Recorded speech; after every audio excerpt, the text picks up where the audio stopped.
For dues.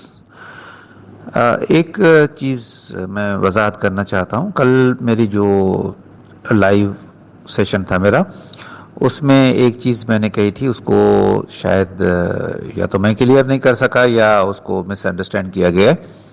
وہ یہ کہ میں نے کہا تھا کہ پی ایس ٹی کا پروسیس فریز کیا جائے، تو اس سے میرا مطلب یہ ہے کہ جو نئی پالیسی کے تحت جو کینڈیڈیٹس 55 سے کم ہیں مسلم کینڈیڈیٹس، اور مائنارٹی اور فیمیلز جو 50 سے کم ہیں، ان کو فی الحال فریز کیا جائے ٹیمپررلی، تاکہ ہم جے ایس ٹی کا پروسیس کمپلیٹ کر سکے۔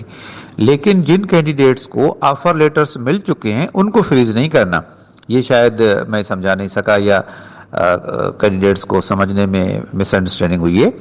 جن کو بھی آفر لیٹرز ایشو ہوئے ہیں ان کو فوری طور پر بغیر کوئی ٹائم ضائع کیے ہوئے اپوائنٹمنٹ آرڈر دیں، اگر انہوں نے میڈیکل اور پولیس رپورٹ کروا لی ہے تو۔ میں ڈائریکٹر صاحبان سے گزارش کروں گا، خصوصاً ڈائریکٹر پرائمری، کہ یہ اپوائنٹمنٹ آرڈرز جو ہیں یہ فوری طور پہ سائن کریں، اور ڈی او صاحبان سے میٹنگ کریں، اور ڈی او صاحبان کو ذرا کہیں کہ وہ جلد سے جلد کریں۔ اب تک جو پروسیس چل رہا تھا اس میں ڈی او سیکنڈری کا رول بہت ایکٹیو تھا، اور دوسرے نمبر پر ڈی او پرائمری کا رول تھا۔ لیکن اب اپوائنٹمنٹ آرڈرز جو کروانے ہیں اس میں ڈی او پرائمری کو لیڈ رول لینا چاہیے، اور اپنے ڈائریکٹر سے سائن کروا کے کینڈیڈیٹس کو دیں، اور نہ صرف دیں لیکن یہ انشور کریں کہ وہ کینڈیڈیٹس اپنا اسکولز میں جا کر جوائن کر لیں۔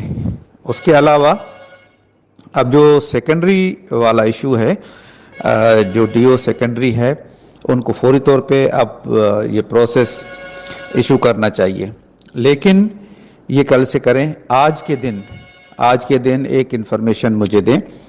وہ انفارمیشن یہ ہے کہ تعلقہ وائز آپ ویکنسی پوزیشن میل اور فیمیل مجھے بھیجیں، یعنی تعلقہ وائز، جینڈر وائز مجھے انفارمیشن بھیجیں ویکنسیز کی، اور یہ شام تک مجھے پہنچنی چاہیے۔ کل ہم انشاءاللہ تعالی میرٹ لسٹ یہاں سے اپلوڈ کریں گے۔ آپ لوگ یہ زحمت نہ کریں، آپ پہ الزام بھی لگتے ہیں کہ انہوں نے ویکنسیز چھپائی ہیں، یا یہ کہ کینڈیڈیٹس کو ظاہر نہیں کر رہے۔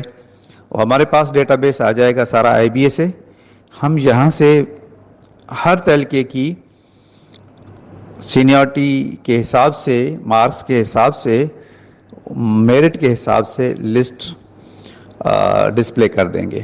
Thank you. آج شام تک مجھے یہ انفارمیشن چاہیے۔